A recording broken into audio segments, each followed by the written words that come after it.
Welcome to the Massage Tools Podcast, your home for cool interviews and reviews.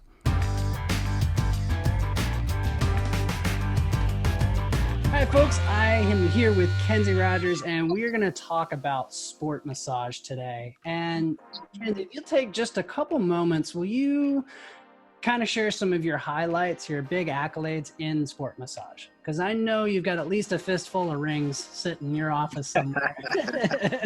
Oh man! Yeah, give me the highlights reel, man. Okay, so I've been a sports massage therapist for 13 years. I've been working with Auburn University for 11 years. Now I handle the entire athletic department. I also work with Kenzie University with the NAIA team, swimming and diving. They've won three national titles within the last 4 years. How long have you been working with them? I've been working with them 4 years. Hey! and even the first year they came third, with the first year having a team. And what's ironic about that is I'm the only massage therapist on deck.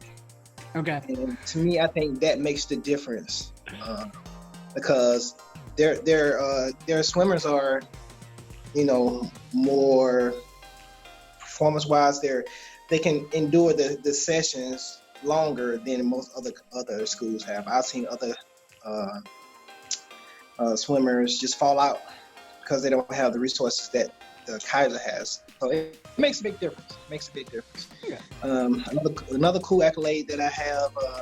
Can I interrupt for one moment? Yeah. For folks that may not be involved with swimming and diving, at the NCAA Division I level, there's maybe 300 teams, and I think last year's NCAA championships, I counted 64 that were in the massage area. Now I understand there are a couple other professionals. There's chiropractors or acupuncturists or athletic trainers, but there were 64 medical professionals just for the prep and recovery of athletes versus you're in a university that had of a number of schools. So just to compare, give some people how much maybe the top tier of collegiate has invested in this versus other levels of it. So, and not to cut you off, but just to put it in perspective for folks, I'm like, no, I'm like, you're the only guy on deck. That's amazing. When it's like 60 some of us for umpteen teams.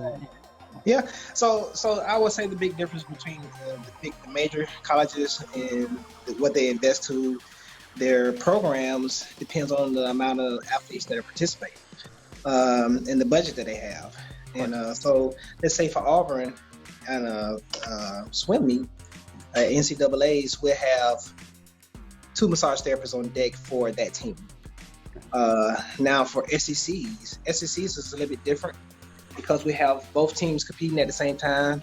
Unlike ACC is male and female separate. So we would have 3 to 4 massage therapists on deck. And each team varies. Football would have anywhere between 4 to 6 therapists if available. I've even heard that bigger schools like Florida State have 10 massage therapists working on football at the same time. Wow. So yeah. That's the same thing I said. Well, but to some extent, to put it into perspective, if you look at the numbers of athletes, so I work with University of North Carolina, so the Chapel Hill team has about 60 to 65 athletes for swimming and diving.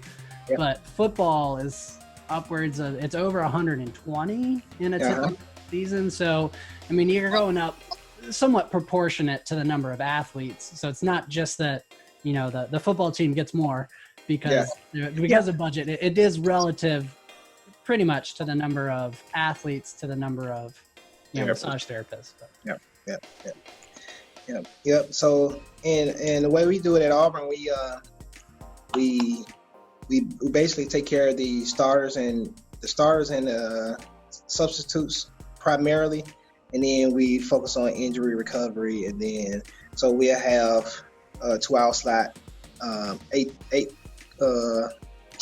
athletes per therapist for that 2-hour slot. So we try to cover as much ground with the time that we have. So just make the best of it. Cool. Now, we mentioned in our other interview that, sport massage, like you were an athlete and that's what attracted you to sport massage. How did you break into working with Auburn or working just sport massage in general? What kind of opened the door for you? So I kind of got lucky with the sports massage deal. So when I first started, within those first 2 years, we talked about I was struggling, trying to, get grip of my profession, and I was doing a promotion where I was giving free chair massages to businesses, and only callback that I got was from the athletic department by this lady named Dodie Copenhagen. Love her to death. She was like the start of my career.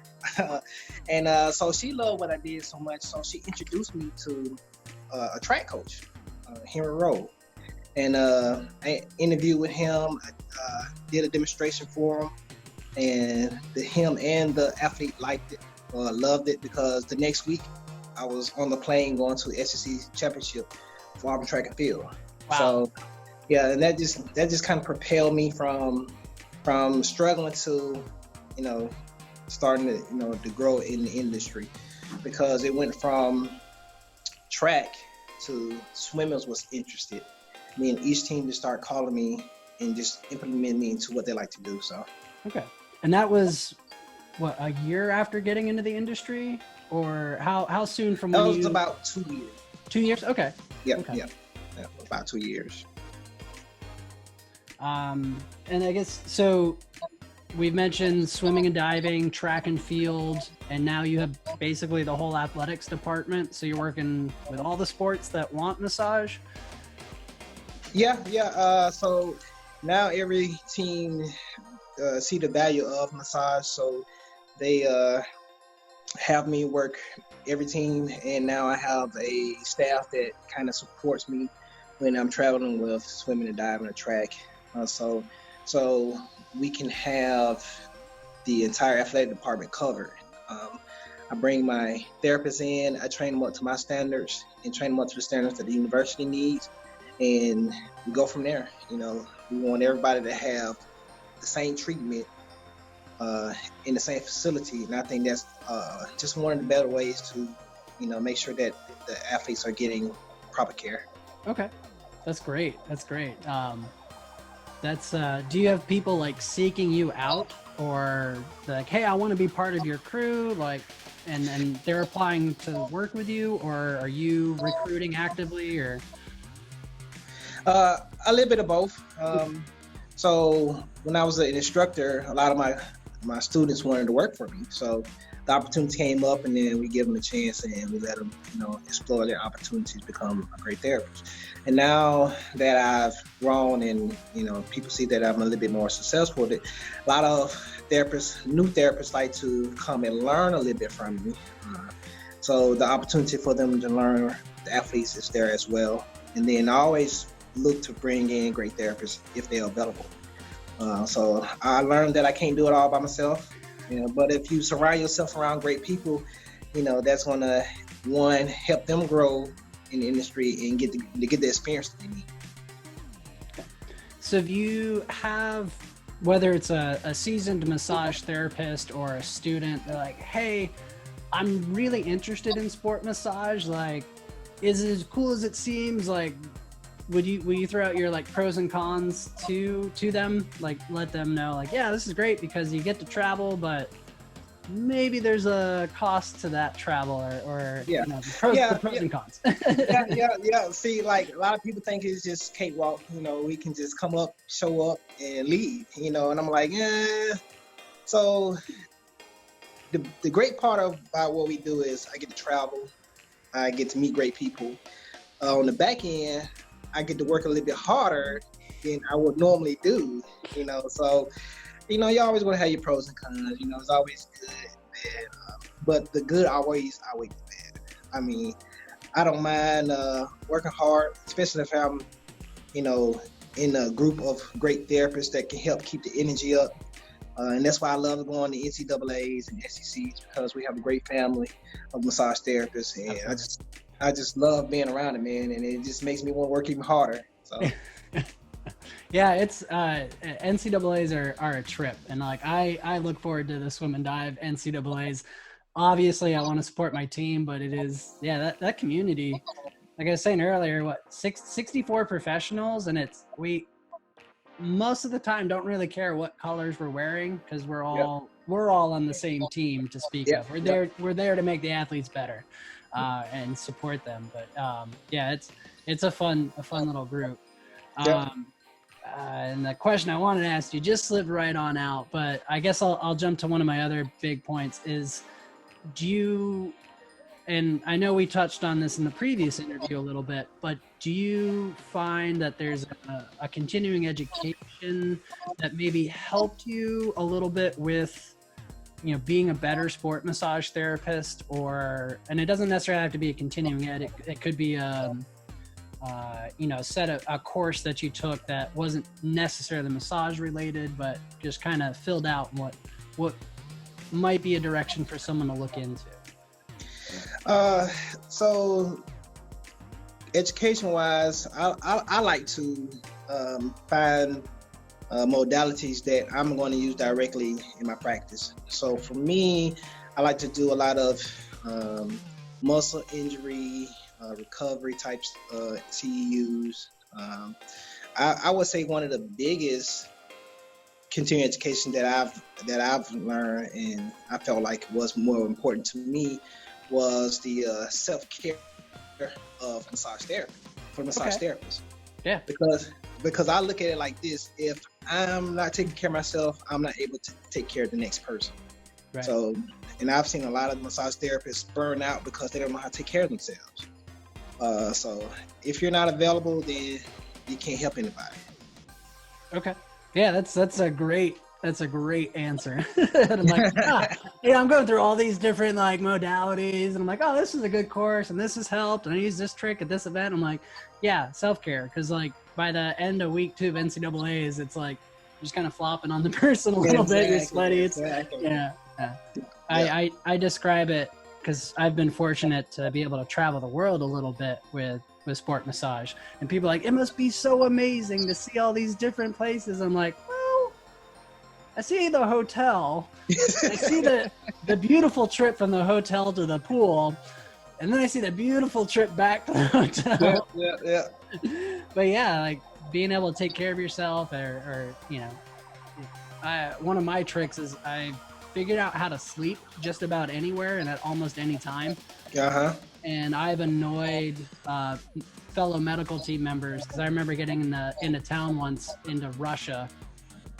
It was probably about 3 a.m. when we got into our hotel room, and then we had to turn around, be up at 6 a.m. to go with the first group over to the pool. And I got into the room, took a really quick shower, and I was probably asleep by 3:15.